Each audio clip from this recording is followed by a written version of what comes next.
आपके अपने YouTube channel smart study classes पर। तो स्टूडेंट आप सभी को पता है कि जो हमारा फिजिक्स का पार्ट 2 चल रहा है ऑप्टिक्स वाला, ठीक है, उसमें मैं आपको प्रकाश का परावर्तन तथा गोलीय दर्पण वाला जो चैप्टर में चल रहा है वो समाप्त हो चुका है।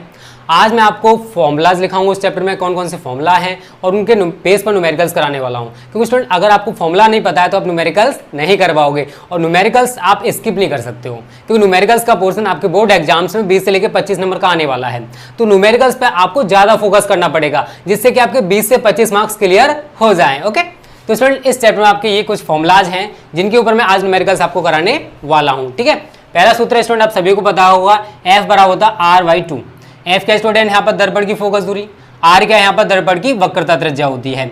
और देखो अवतल दर्पण के लिए सूत्र और उत्तल दर्पण के लिए सूत्र मैं आपको करा चुका हूँ, दोनों के लिए यही सूत्र निकल के आता है 1/f बराबर 1/v प्लस 1/u। v क्या स्टूडेंट यहाँ पर ध्रुव से प्रतिबिंब तक की दूरी, u क्या स्टूडेंट यहाँ पर ध्रुव से वस्तु तक की दूरी। अगर रेखीय आवर्धन की बात करें तो देखो डेफिनेशन क्या है, प्रतिबिंब की लंबाई और वस्तु की लंबाई के अनुपात को रेखीय आवर्धन कहते हैं और इसे हम स्मॉल m से प्रदर्शित करते हैं। और m बराबर सूत्र होता है स्टूडेंट प्रतिबिंब की लंबाई ब्रैकेट में i बट्टे वस्तु की लंबाई और ब्रैकेट में o। ठीक है, ये हो गया हमारा तीसरा सूत्र। चौथा सूत्र आप सभी को पता होगा क्रांति कोण वाला। क्रांति कोण है क्या, देखो आपको ये भी पता होना चाहिए स्टूडेंट। तो क्रांति कोण सघन माध्यम में बना वह आपतन कोण है जिसके लिए विरल माध्यम में अपवर्तन कोण 90 डिग्री होता है। ठीक है, और अगर हम उसके सूत्र की बात करें तो n बराबर 1/sin c होता है। c क्या स्टूडेंट यहाँ पर क्रांति कोण है और n क्या स्टूडेंट यहाँ पर अपवर्तनांक है। n क्या है, अपवर्तनांक। अगला है m बराबर है माइनस का v/u। देखो m बराबर एक सूत्र हमारा ये भी होता है, और अगर हम वस्तु की दूरी और प्रतिबिंब की दूरी के पदों में अगर इसे ज्ञात करें तो ये सूत्र निकल के आता है। ठीक है, तो इसको भी याद कर लेना। और अगर आप इन्हीं दोनों सूत्रों को मिला दोगे स्टूडेंट तो आपका ये सूत्र बन जाएगा I/O बराबर -v/u। ओके, आपको ये एक दो फॉर्मूला याद कर लेने हैं। न्यू बराबर होता है c/λ। ये क्या है, न्यू। ठीक है, क्या है, न्यू। न्यू क्या होती है स्टूडेंट, प्रकाश की आवृत्ति होती है, फ्रीक्वेंसी ऑफ लाइट। सी क्या है, प्रकाश की चाल। और आप सभी को पता होगा कि प्रकाश की चाल 3 × 10⁸ मीटर पर सेकेंड होती है। लैम्डा क्या स्टूडेंट यहाँ पर तरंगदैर्घ्य वेवलेंथ। अगला सूत्र है v बराबर c/n। देखो आप सभी को पता है कि वायु अथवा निर्वात में प्रकाश की चाल तो c होती है, लेकिन अगर कोई दूसरा माध्यम है जैसे कांच है, जल है, इनमें जो अगर हमें चाल निकालनी तो आपको ये सूत्र लगाना पड़ेगा v बराबर c/n। n क्या स्टूडेंट यहाँ पर अपवर्तनांक। ओके, तो स्टूडेंट ये कुछ फॉर्मुलाज हैं जिनके ऊपर मैं आपको न्यूमेरिकल्स आज कराने वाला हूँ। तो स्टूडेंट आज की वीडियो बहुत ही ज़्यादा इंपॉर्टेंट होगी, वीडियो को लास्ट तक देखना, बिल्कुल मिस मत करना। और अगर आप हमारे चैनल पर नए हो और चाहते हो कि आपकी फिजिक्स की, केमिस्ट्री की, मैथ्स की और इंग्लिश की तैयारी बहुत अच्छे से कराई जाए तो चैनल को सब्सक्राइब कर लो, उसके बराबर जो बेल आइकन है उसे प्रेस कर लेना जिससे आगे आने वाली एक वीडियो आपसे मिस ना हो जाए। ओके, चलो स्टूडेंट कुछ न्यूमेरिकल्स करते हैं आज हम। तो स्टूडेंट आज का हमारा पहला न्यूमेरिकल है कि किसी समतल परावर्तित तल पर 5000 एंगस्ट्रॉम का प्रकाश आपतित है। परावर्तित प्रकाश के आपको आवृत्ति ज्ञात करनी है। तो सबसे पहले अगर आपको न्यूमेरिकल सीखना है तो जो भी वैल्यूज स्टूडेंट आपको पहले दे रखे हैं उनको लिख लिया करो। तो मैं इसको आपका सॉल्यूशन बता दे रहा हूँ कैसे आपको करना है। ठीक है, परावर्तित तल पर इतने एंगस्ट्रॉम का प्रकाश, तो ये क्या है, तरंगदैर्घ्य दे रखी है। तरंगदैर्घ्य को लैम्डा से लेते हैं 5000 एंगस्ट्रॉम।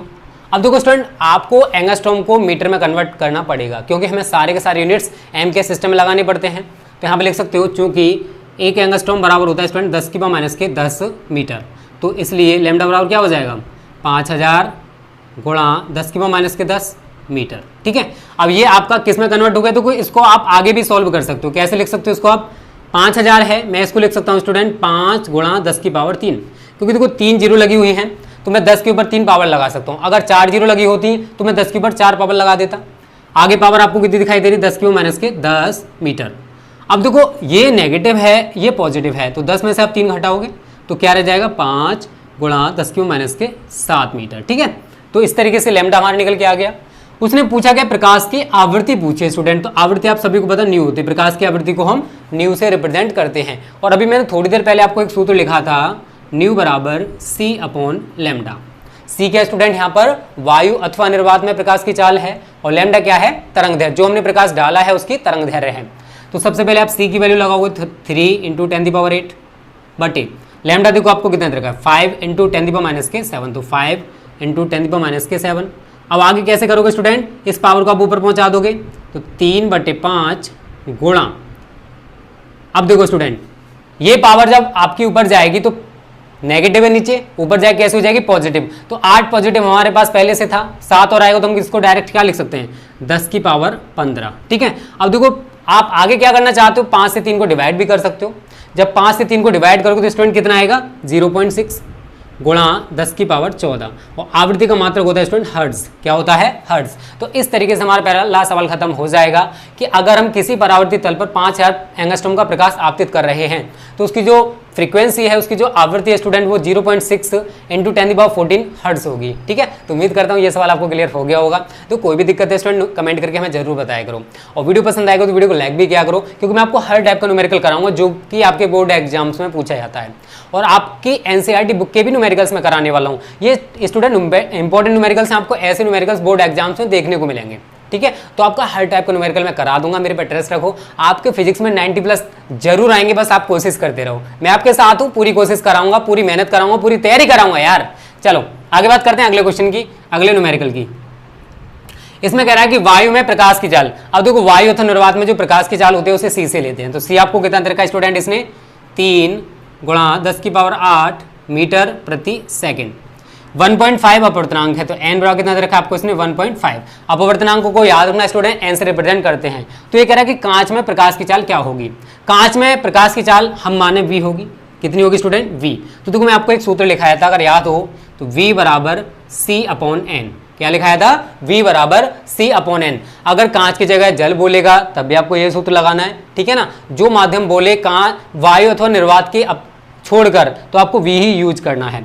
c आपको दे रखा है 3 × 10⁸, और n आपको दे रखा है 1.5। तो 1.5 से आप 3 को डिवाइड करोगे, 2 बार कट जाएगा, तो आंसर कितना आ जाएगा, 2 × 10⁸ मीटर पर सेकेंड। ठीक है, तो इस टाइप से स्टूडेंट हमारा दूसरा न्यूमेरिकल भी खत्म हो जाएगा। तो जल्दी से इसका स्क्रीनशॉट ले लो, उसके बाद आगे बढ़ते हैं अगले न्यूमेरिकल्स की तरफ। बहुत अच्छे अच्छे न्यूमेरिकल्स कराने वाला हूँ, टेंशन ना लो, हर टाइप का न्यूमेरिकल मैं करा दूंगा जो भी पूछे जाते हैं। ठीक है, तो स्टूडेंट आज का हमारा तीसरा न्यूमेरिकल है कि 24 सेंटीमीटर वक्रता त्रिज्या वाले अवतल दर्पण के सामने 3 सेंटीमीटर की दूरी पर एक मोमबत्ती रखी है। तो मोमबत्ती के प्रतिबिंब की स्थिति ज्ञात कीजिए। देखो इस टाइप के सवाल भी बहुत ज़्यादा पूछे जाते हैं। अब देखो इसको करो कैसे। अवतल दर्पण है, सबसे पहले मैं डायग्रामेटिक आपको समझा देता हूँ। ये मान लिया स्टूडेंट हमने अवतल दर्पण है कोई, ठीक है। आप सभी को पता है कि अवतल दर्पण में जो परावर्तन होता है वो दबे हुए तल से होता है। ये इसकी मुख्य अक्ष होगी। अब देखो इसने क्या कहा है कि अवतल दर्पण के सामने 30 सेंटीमीटर की दूरी पर कोई मोमबत्ती रखी। मैं मान लो ये कोई मोमबत्ती है हमारी इस तरीके से, ठीक है, ये कोई मोमबत्ती रखी हुई है। अब आप सभी को पता है कि दर्पण से वस्तु की जो दूरी होती है, ये वस्तु ही मान लेंगे हम, दर्पण के ध्रुव से जो वस्तु की दूरी होती है स्टूडेंट उसको u लिया जाता है, और इधर साइड की जितनी भी दूरियां होती हैं वो सभी नेगेटिव होती है, चाहे वो u हो, चाहे वो v हो, चाहे वो r हो, चाहे वो f हो, ठीक है। और अवतल दर्पण के लिए तो आपको क्या दरकार है, 24 सेंटीमीटर वक्रता त्रिज्या है। अगर मैं मानूँ हमारे यहाँ पर वक्रता त्रिज्या है तो वक्रता त्रिज्या ज़्यादा होगी। वक्रता त्रिज्या कितनी है, 24 सेंटीमीटर है, तो वक्रता त्रिज्या आगे जाके हो जाएगी। अब देखो सबसे पहले आप क्या लिखोगे, r बराबर आपको दे रखा है स्टूडेंट 24 सेंटीमीटर, ये नेगेटिव होगा क्योंकि आपको पता है कि अवतल दर्पण के लिए वक्रता त्रिज्या भी नेगेटिव होती है।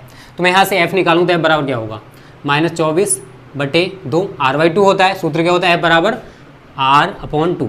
अब काट दो, कितना आ जाएगा, -12 सेंटीमीटर। मतलब अवतल दर्पण की फोकस दूरी कितनी आएगी स्टूडेंट, -12 सेंटीमीटर, ठीक है। अब देखो वस्तु कहाँ रखी हुई है, जो मोमबत्ती कहाँ रखी हुई है, 3 सेंटीमीटर की दूरी पर। तो हमको इसने क्या दे रखा है स्टूडेंट, u दे रखा है। क्या दे रखा है, u बराबर -3 सेंटीमीटर हो गया। अब उसने बोला प्रतिबिंब की स्थिति ज्ञात कीजिए।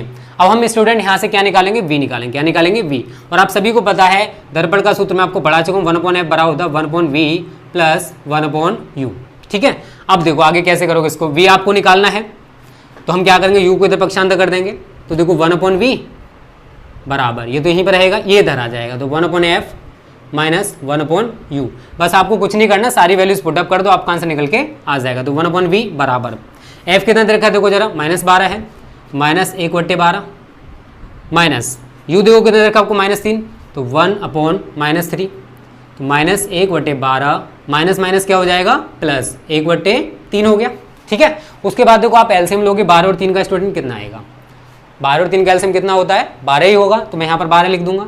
तो 12 से 12 को डिवाइड करोगे, -1 + 3 चौके 12, ठीक है। तो अब आपका 1/v बराबर कितना आया, 4 में से क्या तो 3 बचा, 3/12। तो v बराबर स्टूडेंट कितना हो जाएगा, 12/3। तो आप काट दोगे, आपका आंसर कितना निकल के आएगा, 4 सेंटीमीटर। इसका मतलब क्या है, देखो v का मान कैसा निकल के आ रहा है, पॉजिटिव, कैसा निकल के आ रहा है, पॉजिटिव। तो हम क्या कह सकते हैं कि जो प्रतिबिंब बनेगा वो दर्पण के पीछे बनेगा, प्रतिबिंब दर्पण के पीछे इधर साइड, ठीक है, इधर नहीं बनेगा प्रतिबिंब, प्रतिबिंब उधर साइड बनेगा। क्यों? क्योंकि आपको दिखाई दे रहा है कि V का मान पॉजिटिव है, और V का मान पॉजिटिव कब होगा? जब हमारी जो वस्तु है या प्रतिबिंब उधर साइड बनेगा, क्योंकि उधर साइड की सभी दूरियां पॉजिटिव होती हैं। तो मैं कह सकता हूं कि ध्रुव से इधर साइड 4 सेंटीमीटर की दूरी पर कहीं प्रतिबिंब बनेगा इस मोमबत्ती का। तो यहां लिखोगे प्रतिबिंब दर्पण के पीछे 4 सेंटीमीटर की दूरी पर बनेगा, 4 सेंटीमीटर की दूरी पर बनेगा। पूरा कॉन्सेप्ट क्लियर करा दूंगा, टेंशन ना लो। ऐसा समझाऊंगा न्यूमेरिकल को यार कि आप न्यूमेरिकल्स में आग लगा दोगे, फाड़ दोगे, ठीक है। तो इस तरीके से हमारा ये सवाल भी समाप्त हो जाएगा कि क्या था, 24 सेंटीमीटर वक्रता त्रिज्या का कोई अवतल दर्पण था। तो आप सभी को पता होना चाहिए स्टूडेंट कि अवतल दर्पण की जो फोकस दूरी होती है वो भी नेगेटिव होती है, वक्रता त्रिज्या वो भी नेगेटिव होती है। तो मैंने यहाँ पर r बराबर माइनस के 24 सेंटीमीटर लिख लिया। और आप सभी को पता है अगर हम यहाँ से f निकालेंगे तो f बराबर होता है r/2। r लगाओगे आप माइनस के 24 और 2 से डिवाइड करोगे तो माइनस के 12 सेंटीमीटर हमारा फोकस दूरी निकल के आएगा अवतल दर्पण का।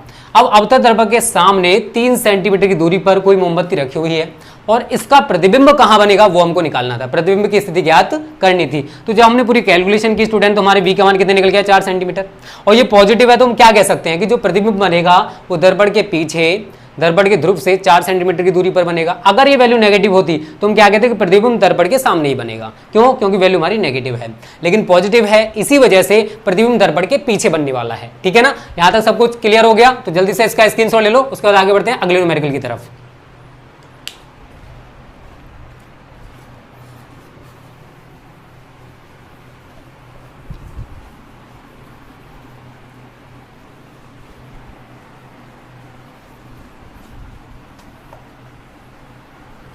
तो स्टूडेंट आज का हमारा चौथा न्यूमेरिकल दे रखा है कि 2 सेंटीमीटर ऊंचाई की एक वस्तु है। ठीक है, पहले सही तरह पढ़ लो, उसके बाद इसको सॉल्व करेंगे। ठीक है, क्योंकि न्यूमेरिकल आपकी समझ में तभी आएगा जब आपने न्यूमेरिकल को सही तरह पढ़ा होगा। ठीक है, तो ये कह रहा है कि 2 सेंटीमीटर ऊंचाई की एक वस्तु है, अवतल दर्पण से 16 सेंटीमीटर की दूरी पर रखी है और दर्पण द्वारा इसका वास्तविक, इस चीज को याद रखना, प्रतिबिंब कैसा बन रहा है, वास्तविक बन रहा है या आभासी बन रहा है। वास्तविक प्रतिबिंब 3 सेंटीमीटर ऊंचा बनता है। अब आपको ज्ञात करना है कि दर्पण की फोकस दूरी क्या है और प्रतिबिंब की स्थिति क्या होगी। अब देखो, सबसे पहले हम इसको डायग्रामेटिक समझने की कोशिश करते हैं। अवतल दर्पण बनाओगे सबसे पहले, क्योंकि आप सभी को बताया अवतल दर्पण में परावर्तन दबे हुए तल से होता है। अभी थोड़ी देर पहले मैंने आपको बताया, ये हमने इसकी मुख्य अक्ष बना ली। ठीक है, अब देखो 2 सेंटीमीटर ऊंची एक वस्तु है, ये हमने मान ली। जो वस्तु की ऊंचाई है ये हमारी O है, इसकी ऊंचाई कितनी है स्टूडेंट? ये 2 सेंटीमीटर है। 16 सेंटीमीटर की दूरी पर, ये कितनी दूरी पर रखी हुई है? 16 सेंटीमीटर की दूरी पर, इस तरीके से 16 सेंटीमीटर की दूरी पर रखी हुई है। क्लियर है यहाँ तक सभी को? उसके बाद ये कह रहा है कि दर्पण द्वारा इसका वास्तविक प्रतिबिंब 3 सेंटीमीटर ऊंचा बनता है। अब देखो स्टूडेंट, वास्तविक प्रतिबिंब बन रहा है, कैसा है? वास्तविक प्रतिबिंब है। ठीक है, तो प्रतिबिंब दर्पण के द्वारा नीचे कहीं बनेगा और कितना बन रहा है? 3 सेंटीमीटर ऊंचा बन रहा है। तो हमने मान लिया कि यहाँ पर हमारा प्रतिबिंब बन रहा है, इस तरीके से उल्टा बनेगा। ठीक है, इधर साइड बनेगा। 3 सेंटीमीटर ऊंचा है तो ये क्या हो गया? हमने इसको I मान लिया, ये क्या हमारा I है, और ऊंचाई कितनी मारोगे? 3 सेंटीमीटर। इतना क्लियर है सभी को? देखो आप सभी को बताओ स्टूडेंट, इधर साइड की सभी दूरियां नेगेटिव, इधर साइड की सभी दूरियां पॉजिटिव, ऊपर की सभी दूरियां पॉजिटिव और नीचे की सभी दूरियां नेगेटिव होती हैं। आप सभी को पहले ही बता चुका हूं जब मैंने चिन्ह परिपाटी कुछ रूल्स बताए थे। तो हम क्या कह सकते हैं कि जो O है वो तो हमारा पॉजिटिव रहेगा, तो O बराबर में क्या लिखूंगा स्टूडेंट? 2 सेंटीमीटर। ठीक है, उसके बाद 16 सेंटीमीटर की दूरी पर, तो इधर साइड की सभी दूरियां मैंने बोला नेगेटिव होती हैं, तो U बराबर कितना लिखोगे आप? माइनस के 16 सेंटीमीटर, माइनस के 16 सेंटीमीटर। वास्तविक प्रतिबिंब है, देखो नीचे बनेगा वास्तविक प्रतिबिंब स्टूडेंट, तो नीचे क्या दिखाओगे? नेगेटिव दिखाओगे। तो I आपको कितना रखा है इसने? -3 सेंटीमीटर। हर चीज समझ लो, बहुत बारीकी से समझाऊंगा, टेंशन ना लो यार। अब आपको क्या ज्ञात करना है? दर्पण की फोकस दूरी। सबसे पहले आपको ज्ञात करना है F, ठीक है, और सेकंड नंबर पर आपको ज्ञात करना है स्टूडेंट प्रतिबिंब की स्थिति V। ठीक है, ये 2 चीजें आपसे पूछ रहा है। अब देखो करोगे कैसे स्टूडेंट? I और O आप सभी को पता है कि मैं आपको एक सूत्र लिखा चुका, अगर आपको याद हो, M बराबर मैंने आपको लिखाया था I/O। सभी को पता है स्टूडेंट कि मैं ये सूत्र पहले लिखा चुका हूँ। अब I आपको कितना दे रखा, जरा लगाओगे? -3, और O आपको कितना दे रखा? 2। तो M बराबर कितनी वैल्यू निकल के आएगी स्टूडेंट? -3/2। कितनी निकल के आएगी? -3/2। उसके बाद आपको मैंने एक और सूत्र लिखाया था, M बराबर -V/U। ठीक है, 2 सूत्र मैंने लिखाए थे, आप सभी को पता होगा अगर आपने फॉर्मूला सही तरह पढ़ रखे हैं तो। M की वैल्यू आपको लगाओगे -3/2 बराबर -V, देखो कितना दे रखा है आपको? -3 दे रखा है, माइनस ये तो रहेगा, अंदर कितना लगाओगे? -3। U दे रखा है क्या? जरा देखोगे, u दे रखा है आपको माइनस के 16। अब एक चीज सुनो स्टूडेंट, यहाँ पर आपको v नहीं दे रखा, सॉरी ये v नहीं दे रखा आपको, ठीक है ना, यहाँ से भी निकालोगे आप, देखो माइनस v, u आपको देखो जरा कितना दे रखा है -16, तो यहाँ पर मैं क्या करूँ माइनस के 16 लगा दूंगा, माइनस से माइनस कैंसिल हो जाएगा, माइनस से माइनस कट जाएगा, तो हम v बराबर कितना निकाल सकते हैं, v बराबर आएगा हमारा 16×48/2, तो हमारा v निकल के कितना आ गया -24 सेंटीमीटर।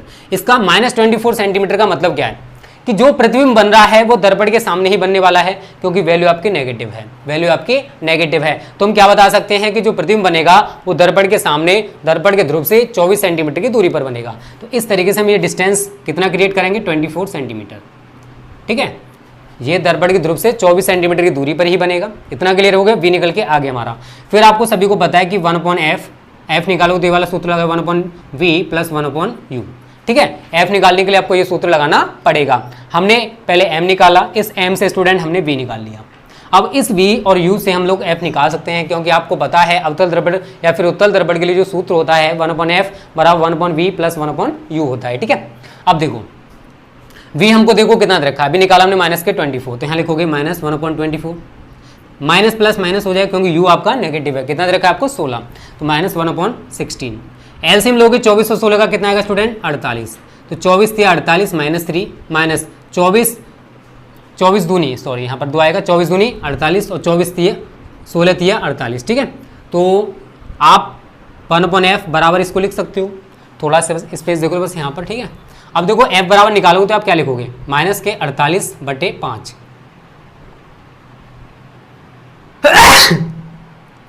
तो स्टूडेंट आपका -9.6 सेंटीमीटर आंसर निकल के आ जाएगा। तो उम्मीद करता हूँ ये सवाल भी आपको क्लियर हो गया होगा, बहुत बारीकी से समझाने की कोशिश की है। पहले इसका स्क्रीनशॉट ले लो।